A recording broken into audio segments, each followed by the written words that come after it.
Je disais, Dieu est resté en train de s'émouvoir sur les eaux, dans les obscurités, parce qu'il savait que là-dedans, le jardin d'Éden allait jaillir. Alors je dis à quelqu'un, ne tourne pas encore cette page-là.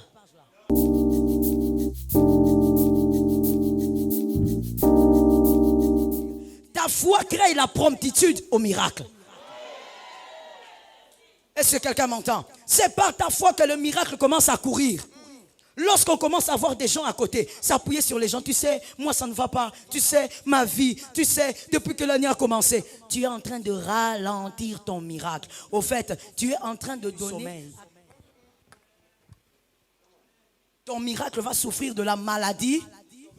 Au lieu d'avancer normalement, il va commencer à somnoler sur le parcours. Pourquoi? Toi, toujours les gens. Il faut que les gens te comprennent. Il faut que les gens t'assistent. Il faut que les gens t'aident. Il faut que les gens écoutent le gros problème que tu as. Mon frère, généralement, quand tu es là en train de te plaindre auprès d'une personne, elle souffre et elle a des problèmes plus graves que toi.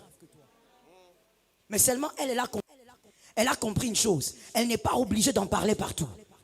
Elle a compris une chose. Parler aux hommes, ça console de temps en temps. Mais parler à Dieu, c'est parfait. Est-ce que quelqu'un m'entend? Dieu ne donne pas une oreille pour seulement te consoler. Dieu donne une oreille pour donner des solutions. Que Dieu bénisse celui qui a entendu. Que Dieu bénisse celui qui a compris. Bien-aimé, les ténèbres, les difficultés de ta vie doivent bouger. Mais il doit y avoir quelqu'un qui dit que la lumière soit. Il doit y avoir quelqu'un qui confesse que la lumière doit venir. Je dis à une personne, Dieu n'a pas voulu laisser la terre informe et vide comme elle était. Pourquoi? Parce que Dieu savait que dans ces ténèbres va jaillir le jardin d'Éden. Ça tombe sur quelqu'un. Ça dépend de ce que tu as entendu. Je vais répéter la phrase pour que quelqu'un qui a les oreilles comme David entende deux fois. Je disais, Dieu est resté en train de s'émouvoir sur les eaux, dans les obscurités, parce qu'il savait que là-dedans, le jardin d'Éden allait jaillir. Alors je dis à quelqu'un, ne tourne pas encore cette page-là. C'est ténèbres sur ténèbres, mais je dis ne tourne pas encore. Non, écoutez, vous savez, même lorsque vous voulez appliquer un adage ou je ne sais pas, une pensée que le commun de mortels a l'habitude de dire, il faut aussi réfléchir. Toute page n'est pas à tourner. Il ne faut pas croire que toute page qui fait mal est à tourner. Il y a des pages qui font mal mais qui doivent changer. Ça ne peut pas rester comme ça. Tu ne peux pas finir cette année en laissant cette page obscure. Elle doit changer de couleur. Que la lumière soit. Que la lumière soit. Que la lumière soit. Que la lumière soit. Que la lumière vienne. La page ne doit pas rester comme ça. Bien-aimé, quand tu tournes certaines pages, tu refuses ou tu empêches au jardin d'Éden d'exister. Si les jardins d'Éden n'existent pas, Adam ne vient pas. Est-ce que quelqu'un m'entend? Et si Adam ne vient pas, Caïn ne viendra pas. Si Caïn ne vient pas, Seth ne viendra pas. Si Seth n'arrive pas, Noé ne vient pas. Si Noé ne vient pas, Sem ne viendra pas. Si Sem ne vient pas, Nacor ne pourra pas venir. Et si Nacor ne vient pas, Abraham ne viendra pas. Il ne faut pas croire que tout se limite. Je t'ai toujours dit ça. Tout ne se limite pas à ta petite vie. Tout ne se limite pas à ta petite existence avec ta petite maison et tout ça. Non. Derrière toi, il y a une descendance. Et seul Dieu sait qui sont dans la descendance. Je me permets de le dire, ça tombe sur moi-même. Dans ta descendance, il y a des hommes puissants. Il y a des femmes puissantes. Il y a des hommes intelligents. Il y a des génies. Il y a des savants. Ils ne doivent pas rater leur opportunité. Ils ne doivent pas rater leur destinée. Parce que toi, tu as décidé de tourner la page. Ne tourne pas encore.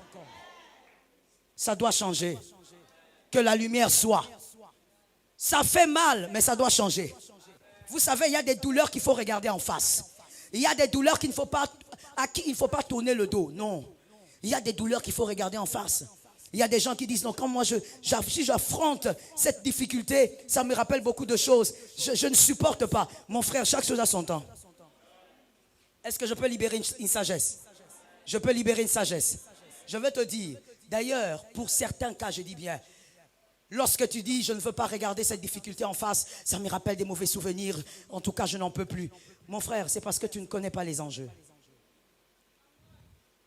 Si tu connaissais les enjeux, il y a ton langage d'abord. ainsi que ton regard qui va changer. Si on te disait combien des personnes sont impliquées dans cette histoire, après ta mort, après des années après ta mort, combien de personnes sont impliquées dans cette situation? Si tu lâches, combien de personnes vont souffrir après toi? Tu vas changer de langage. Des fois, nous faisons des caprices face aux difficultés. On décide de jeter l'éponge très facilement parce qu'on ne comprend pas combien de personnes dépendent de cette situation. Il faut que tes yeux s'ouvrent ce matin. Il faut que tes oreilles s'ouvrent ce matin. Tu n'es pas seul dans l'histoire. Et même tes enfants ne sont pas seuls dans l'histoire. Derrière eux, il y a toute une lignée qui dépend de cette affaire. Aujourd'hui, au nom de Jésus, tu vas décider de ne pas tourner la page. Ça doit changer. Que quelqu'un me dise que la lumière soit. La lumière finira par arriver. Le temps ne nous dérange pas. Nous sommes encore vivants. Je croyais que quelqu'un avait pris ça. Je répète ça pour un homme intelligent. Je dis le temps que ça prendra, ça ne nous dérange pas. L'Éternel va ajouter les années. Je bénis celui qui a entendu. Je réponds pour les lecteurs maintenant de la Bible. Je dis le temps ne nous dérange pas. L'Éternel va rajouter les années. Le Dieu d'Isaac va rajouter les années. Abraham s'est posé la question, mais quand est-ce que j'aurai mon enfant? Finalement, je n'aurai pas d'enfant. Et même si je l'ai, j'ai déjà vieilli. Comment je ferai pour voir mon enfant grandir? Il y a un Dieu qui rajoute les années. Abraham a eu Isaac. Il a vu Isaac se marier. Oh my God. J'ai dit à quelqu'un, l'Éternel va rajouter les années. Le temps que ça prendra ne nous dérange pas. Mais ça doit changer. Ça tombe sur tes enfants. Ça doit changer.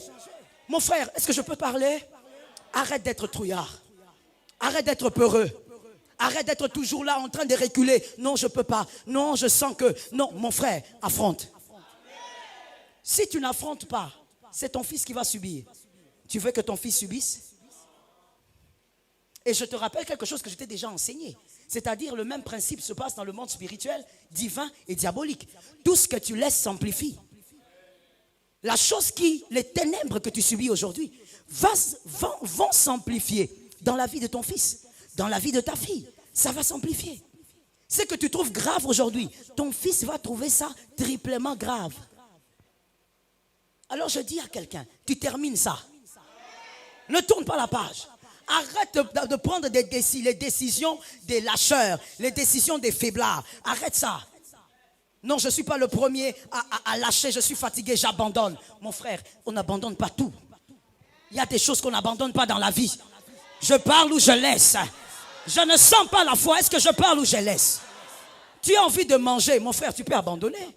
C'est ton repas, c'est ton ventre, tu peux laisser si tu veux. Non, je ne veux pas mettre cette chemise. Tu es libre, c'est ta chemise, c'est ton corps. Mais il y a des choses qu'on ne lâche pas. Ton mariage ne va pas bien, tu ne lâches pas. Est-ce que quelqu'un m'entend bien? Plusieurs sont en jeu. Il y a plusieurs destinées là-dedans. Est-ce que quelqu'un m'entend? Ta vie, ton épanouissement ne suit pas. Tu ne lâches pas. Parce que si toi tu ne t'épanouis pas, Salomon ne s'asseyera pas. Je bénis celui qui a compris. Salomon doit s'asseoir. Oh my God, je dis Salomon doit s'asseoir. Salomon doit se mettre. De gré ou de force, il va s'asseoir. Il y a des choses qu'on ne lâche pas. Arrête d'être là, de te conforter. Tu dis, voilà, même mon frère aîné aussi avait divorcé. Même mon cousin avait divorcé. Même mon grand-père. Qui te dit qu'ils sont meilleurs que toi? Pourquoi tu les prends comme des modèles, comme s'ils étaient meilleurs que toi? Je veux te dire une chose, c'est peut-être choquant, mais je réchoque. Bien-aimé, réussir financièrement ne veut pas dire être meilleur. Parce qu'il y a quelqu'un qui va dire, non, mon grand-père avait fait beaucoup de choses, il avait réussi, il avait fait ceci. Réussir financièrement ou matériellement ne veut pas dire qu'on est meilleur. Être meilleur, c'est autre chose. Alors je t'explique à quelqu'un qui dit c'est quoi? Écoute, être meilleur, c'est être un modèle, une référence dans toutes les dimensions. Dans la sainteté, tu es référence. Dans la prière, tu es référence. Dans la consécration, référence. Dans le travail, référence. Tu es une référence. C'est ça être meilleur. C'est ça être un modèle. Mon frère, tu ne lâcheras pas cette affaire. Dieu ne m'envoie même pas te dire, Dieu m'envoie t'imposer cette vérité-là. Tu ne lâcheras pas ça. Parce que de toutes les manières, la lumière viendra. La lumière va s'imposer. Chaque chose a son temps. N'est-ce pas que je te l'ai dit? Même s'il y a les ténèbres, il y a un temps où la lumière doit venir. Même s'il y a les pleurs, il y a un temps où on doit sourire. Ça doit venir. D'ailleurs, je l'entends. Le Saint-Esprit, je lui dis, je te dis ceci. Le Saint-Esprit me demande de te dire, un temps vient où tu vas sourire en pleurant. La gloire de Dieu va te fracasser. Tu vas te poser la question, comment tu as fait ça, Seigneur? Dieu va le faire. Il va te faire pleurer de joie.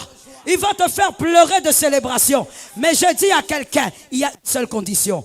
Reste dans les ténèbres. Tu dois t'émouvoir là-dedans. On ne fouille pas. A dit à un voisin, ne fouille pas. Pourquoi tu fais comme ça? Tu veux prendre la poudre d'escampette, tu vas aller où? Tu n'es pas une gazelle. Arrête de fuir, à chaque fois tu fouilles. Tu vas mettre au monde des enfants aussi qui fouillent tout le temps. Arrête de fuir tout le temps comme ça. J'aime la parole de Dieu. Parce que cette parole-là, elle me rappelle que Dieu est fidèle.